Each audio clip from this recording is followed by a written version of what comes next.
propósito en medio de la adversidad. Propósito en medio de la adversidad. Y dice la palabra de Dios en segunda carta del apóstol Pedro, capítulo 3. Dice el apóstol Pedro, si usted tiene una Biblia, habla la palabra de Dios aquí. Esta es la segunda carta que les escribo, y en ambas despierto con exhortación vuestro limpio entendimiento. En primer lugar, Dios quiere despertar tu entendimiento. Dios quiere llamar en esta hora a que tú despiertes tu entendimiento y comprendas algo. Mira, dice el verso 2, para que tengas memoria de las palabras que antes han sido dichas por los santos profetas y del mandamiento del Señor y Salvador dado por vuestros apóstoles. Así que hay unas palabras proféticas que fueron dadas por los apóstoles. Hay unas palabras y un mandamiento que fue dado por el Señor y Salvador Jesucristo. Verso 3 dice, sabiendo primero esto, que en los últimos días o en los postreros días vendrán burladores, andando según sus propias concupiscencias y diciendo, ¿dónde está la promesa de su advenimiento? Porque desde el día en que los padres durmieron, todas las cosas permanecen así como desde el principio de la creación. Esto es lo que dicen los burladores. Esto es lo que dicen los falsos profetas. ¿Dónde está la promesa? ¿Dónde está el propósito? Verso 5 del capítulo 3 de segunda carta del apóstol Pedro. Dice la Biblia que estos ignoran voluntariamente que en el tiempo antiguo fueron hechos por la palabra de Dios los cielos y la tierra, que proviene del agua y por el agua se existe. Verso 6, por lo cual el mundo de entonces pereció anegado en agua. Eso quiere decir, mis amigos oyentes, que hubo un juicio de Dios, y ese juicio fue a través del agua, con la historia conocida del diluvio, cuando solamente Noé y su familia se salvó del juicio.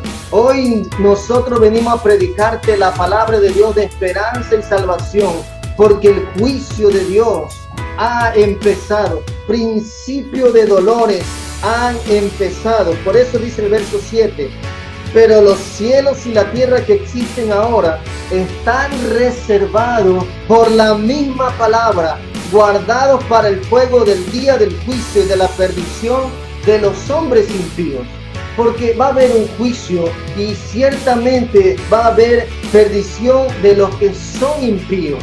De los que, ¿quién es una persona impía? Es una persona que no se ha arrepentido de sus pecados. Es una persona que a pesar de ver la situación en que estamos pasando, ha endurecido su corazón y no le ha abierto la puerta a Dios.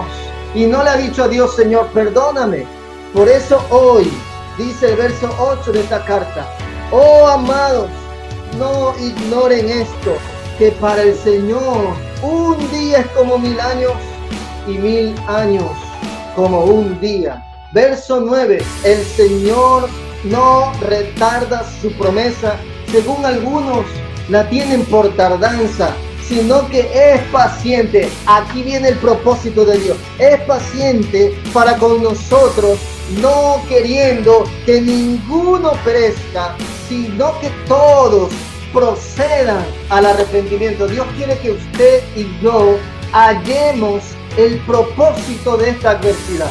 ¿Cómo puede tener propósito esta adversidad? ¿Cómo puede haber propósito si hay mortandad, si hay gente enfermo? Déjame decirte lo que dice la palabra de Dios, que aunque muchos tengan por tardanza la bendición de Dios, aunque muchos tengan por tardanza la paciencia de Dios, dice aquí que Dios es paciente para con la humanidad, porque no quiere que ninguno de nosotros se pierda. Dios no quiere que te pierdas. Dios no quiere que perezcas, sino que procedas al arrepentimiento, que haya un cambio en tu vida, que haya una transformación en tu vida. Dios quiere, y ese es el propósito de Dios, que ninguno perezca. Número 1, el propósito de Dios es que ninguno perezca.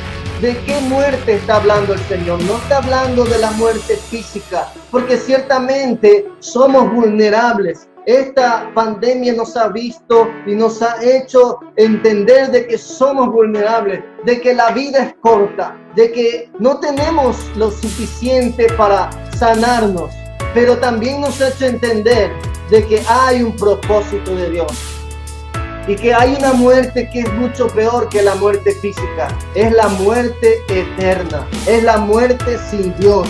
Eso es perecer. Perecer significa morir sin Dios, morir sin la esperanza del Evangelio. Miren lo que dice verso 10 de capítulo 3 de esta segunda carta del apóstol Pedro. Pero el día del Señor vendrá como ladrón en la noche, en el cual los cielos pasarán con gran estruendo y los elementos ardiendo serán deshechos y la tierra y las obras que en ella hay serán quemadas. Y dice la palabra, puesto que todas estas cosas han de ser deshechas, ¿cómo no deben? ¿Cómo no deben? Dice la palabra. ¿Cómo no deben vosotros andar en una santa y piadosa manera de vivir, esperando y apresurando para la venida del día de Dios, en el cual los cielos encendiéndose serán deshechos y los elementos siendo quemados se fundirán? Pero, verso 13, aquí es la esperanza del Evangelio. Pero nosotros esperamos, según sus promesas, cielo nuevo y tierra nueva en los cuales mora la justicia del Señor. Y número 1, el propósito de Dios es que no perezcas. Número 2, el propósito de Dios es que te arrepientas de tus pecados y vengas al Señor. Número 3, Él da la promesa, la esperanza del Evangelio, cielos nuevos, tierra nueva, una vida diferente, una vida eterna con Dios. Pero es necesario que el que se acerca a Dios crea que le hay, dice el libro de Hebreos capítulo 11. El que se acerca a Dios es necesario que crea que le hay y que es galardonador.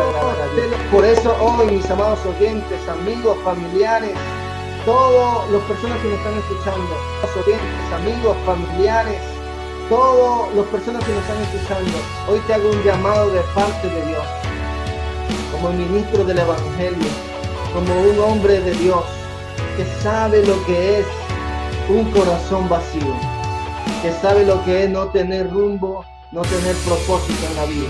El propósito en medio de la adversidad que estamos viviendo es que tú no perezcas, es que tú te arrepientas de tus pecados. Y por eso hago un llamado con todo mi corazón, un llamado del Señor, que dice el Señor en su palabra, dice: reconciliados con Dios. Otra vez digo, reconciliados.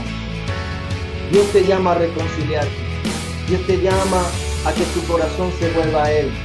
Dios te llama a dejar a un lado el pasado que te ató, el pasado que no te dio ninguna virtud, que no te llevó a ningún lado. El presente es ahora.